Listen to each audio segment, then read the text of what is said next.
بسم اللہ الرحمن الرحیم۔ حرام ریلیشنشپ، یہ وہ رشتہ ہے جس میں صرف اللہ کی ناراضگی ہوتی ہے، اور یہ ایک طرح کا کلچر بن چکا ہے جس میں لڑکے لڑکیاں انوالو ہیں۔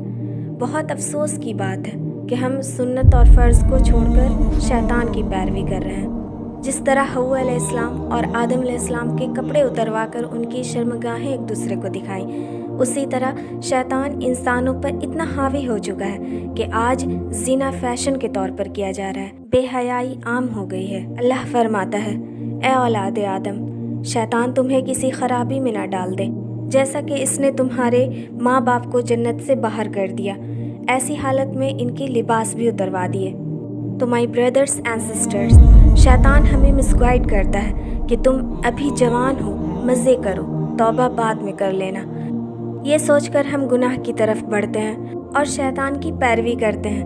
تو ہمیں گناہ کرنے سے پہلے یہ یاد رکھنا چاہیے کہ شیطان صرف ہمیں بہکانے کی طاقت رکھتا ہے، ہاتھ پکڑ کر گناہ کروانے کی نہیں۔ لیکن آج اس طرح کا ہمارا ماحول ہو چکا ہے کہ جب 18 سال کے لڑکے اور لڑکیاں حرام ریلیشن شپ میں رہتے ہیں تو لوگ ان چیزوں کو ماڈرن زمانہ کہتے ہیں اور لوگ ماشاء اللہ کہتے ہیں۔ لیکن جب وہی 18 سال کے لڑکے لڑکیاں نکاح کرتے ہیں، then people say, oh, we are so backward۔ ہم ان چیزوں کے پیچھے بھاگتے ہیں جو اللہ کو ناراض کر کے کبھی حاصل نہیں ہو سکتی، because Allah is the best planner for his creator۔ اللہ فرماتا ہے، خبیث عورتیں خبیث مردوں کے لیے ہیں، اور خبیث مرد خبیث عورتوں کے لیے ہیں، اور پاک عورتیں پاک مردوں کے لیے ہیں، اور پاک مرد پاک عورتوں کے لیے ہیں۔ رسول اللہ صلی اللہ علیہ وسلم said, when two people are together alone, then the third is shaitan۔